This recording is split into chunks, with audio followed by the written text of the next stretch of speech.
Well, hello there, and I bring you greetings from Bethany United Church of Christ in Claremont, North Carolina, where no matter who you are or where you are on life's journey, you are welcome here. Today in our gospel reading, we are hearing about a miraculous restoration of sight. And it's a rather lengthy story with a lot of back and forth with the Pharisees and some others. And I would invite you, if you haven't yet had a chance to read it, maybe pause this, take a moment to read that, and then come on back, because there's so much in it. But this reading, this passage, has me thinking this week about what does it mean to truly see. And I found myself recalling some moments when perhaps I've seen or we've seen, but maybe not so fully. For example, growing up in Pennsylvania, I grew up on the family farm, and we had many frosty mornings in the winter where everything was covered in frost, including the windshield of the farm truck. And we would have to take the farm truck from the house over to the barn so that we could do the milking, and we had the truck available for the farm chores and things like that. But of course, before we could get going, we had to have the windows cleared in some way, right? So there are a couple of options that we could have elected to do. We could have turned the truck on 15, 20 minutes early, let the defrost run, really get it good and warm in there, melt that frost away, and then have a pretty clear vision of where we're driving to. We could have done that, but that took a lot of time, and so we weren't always eager to do that. We could have diligently scraped the windshield, getting every corner of that windshield, getting the frost as much off as we could, getting the side windows too, so that we have that peripheral vision, getting the back window as well, so that we had that clear too. But again, that would take a lot of time. Instead, I have these vivid memories of not doing either of those things, but doing one of two other options. Options that were not necessarily the best, not necessarily the safest. I'll acknowledge that up front. I remember at times we would just quickly scrape a small portion of the windshield on the driver's side. So just a quick scrape, getting the truck off to the barn. Well, what's the challenge with that? If you're only looking through this much, you're missing a whole lot of what's going on around you. I remember doing that. I remember at times we would roll down the driver's side window, not having scraped anything necessarily, and you just put your head out the window and start driving. Now, in that situation, you can see quite a bit, but you're missing other parts as well. Both of these were quicker for sure. Both allowed us to get to where we were going. Both allowed us to move forward in our day. Both allowed us to see some, but not fully. You know, I see that happening with the Pharisees. In some ways, I picture them as walking through the world with a very narrow window of sight. Like when they are so focused on, but it's the Sabbath day. How could this happen? It's the Sabbath day. They are so focused on that they miss what love is actually doing around them. They miss the wonders that are going on before them. In some ways, they have made their window of perception smaller and smaller as they focus so hard on what the religious law says, and that they miss what love is doing. We are then told that they didn't believe that this man was born blind, which is wild. We're going to touch on that a little bit later. But this also suggests that maybe they were sort of going through life as one might driving with their head out the window. They're aware of a lot of what's going on around them, but they're missing something else. Because this man would have undoubtedly been around the temple, been around town, surviving off the generosity, off the care and kindness of others. He would have not. He would have been known to those who passed him regularly? How would they not have known? How would the Pharisees not have known unless they weren't really looking? Unless they weren't really looking at what was going on in humanity. It makes me wonder, are there ways that sometimes we are like the Pharisees? Have we limited our window of perception in ways that have blocked us from seeing more and more of God's beloved world, of God's beautiful creation, of God's divine movement that takes place in lives and circumstances that we might not be looking at? Are there ways in which we are going through life with our heads out the window, aware of some, but missing something else? I think of another moment of seeing but not quite fully. This one happened a couple of years ago. It was an early morning. I was working at the hospital at the time doing my chaplain residency year, and I was getting ready to head off to the hospital. And it was dark in the house, but the dawn was starting to come, so there was some light coming in. So the house was sort of in that grayscale state. You might know the one I'm talking about, where you can see what's around you, but you can't necessarily perceive the colors of it all. So as I'm getting dressed, I decide, I'm not going to turn the lights on. I don't want to disturb the household just yet by turning on lights. I also just wasn't ready for all of that light. So I decided, I can get dressed without it. So I open the closet and I look at my shirts.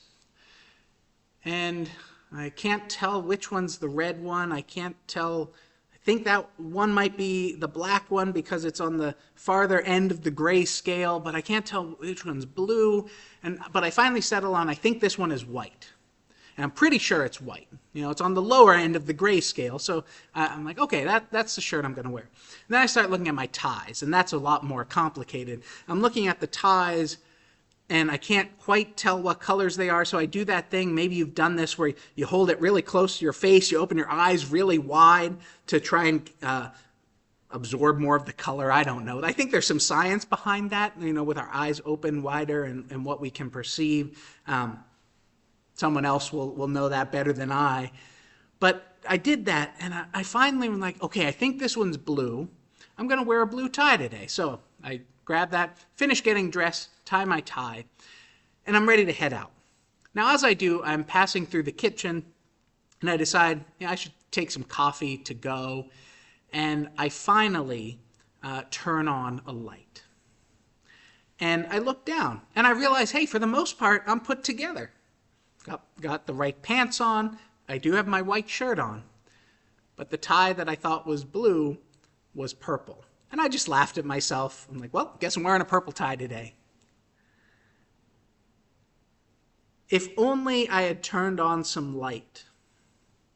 If only I had let some light in to that moment of getting ready, I would have seen a whole lot more. I would have perceived a whole lot more. But I didn't let that light in, so I wasn't seeing clearly. I could see shades of gray, but I was missing the vibrancy of the color. In some ways, I see the disciples doing the same thing. The disciples actually have a similar start to that of the Pharisees in this story. They're asking this question of, who sinned to cause this man's blindness? They ask this question that is posed from what I would say is a theology of pretty small perception. They are viewing the world from a gray scale rather than the vibrancy of God's colorful world. And yet, unlike the Pharisees, who were so committed to keeping their view small, we don't hear more from the disciples. And I envision them just watching.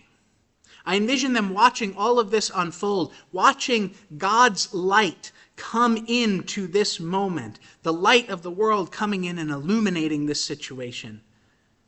They, like us, witness the story. They see a life changed. And unlike the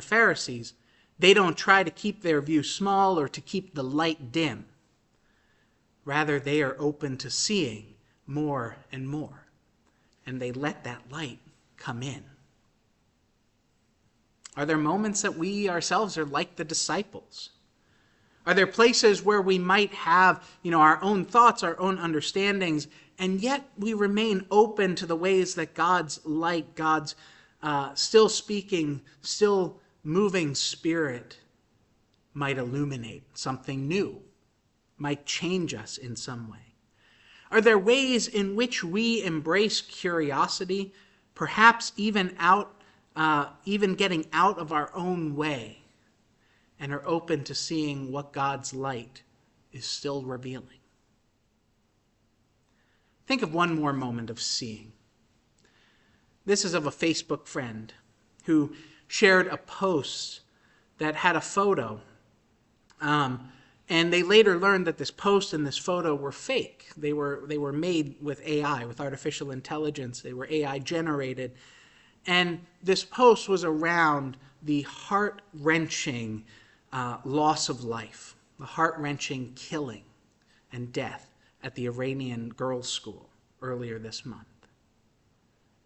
Now the post, it matched this person's worldview. And while there were maybe some truthful elements in it, the story was fake. The photo wasn't real. And she did something that doesn't happen very often on social media, or happen much in our world right now. She took it down because it wasn't true, and she apologized. And my love and appreciation for her just grew so much in that moment. In our world, especially with AI, with various news outlets and so much more, if we don't like what we are seeing, we can look somewhere else to see what we want to see. And yet, are we willing to interrogate what we are seeing? And are we open to our views shifting and changing based on what we uncover? Are we willing to say, I saw wrong. I saw wrongly then, but I see more clearly now. This is what I believe my Facebook friend did. She saw the original post. It touched her. It fit her worldview too in some ways, and she was moved by it. She shared it, but as she questioned it, she uncovered some truth about it. And when the answer came back as something she didn't expect, she didn't just dig in her heels and say, but it's true. I know it's true. No. She was changed. She addressed it. She named the error.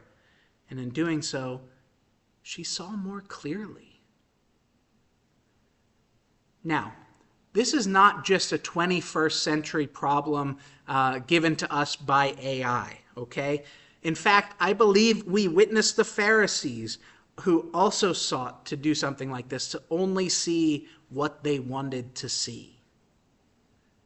While at first they may have had an inquisitive curiosity, when they got the answers that they didn't like, it didn't change them. They just kept looking for what they wanted.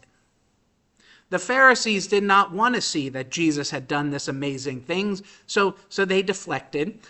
They explored this as a potential hoax, right? When they bring in the parents to see if he was actually blind, they think that maybe this is all a hoax. Maybe this is all just fake, made up, right? They do that. They were looking at what they thought Jesus did that was so wrong, like healing on the Sabbath, and they refused to acknowledge the wonder that he had offered. And when all of the evidence, all of their questioning kept pointing to the fact that Jesus did this amazing thing, and that must mean that there is some divine connection there, they still refused to see it. And they responded with anger, driving out the man. They didn't want to look at it anymore because it wasn't what they wanted to see. They didn't want it to be true, because if it was true, it would mean they needed to do something different. And they didn't want to. They wanted to uphold their worldview and their worldview alone. Are there times when we are like those Pharisees?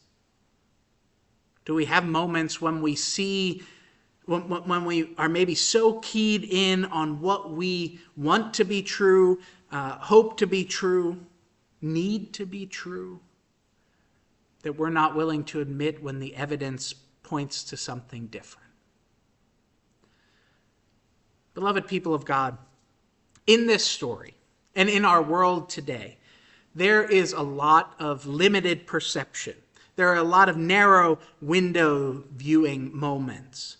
There's a lot of holding tightly onto the vision one wants rather than the one that reality is showing. Our reading today calls us to reflect upon this.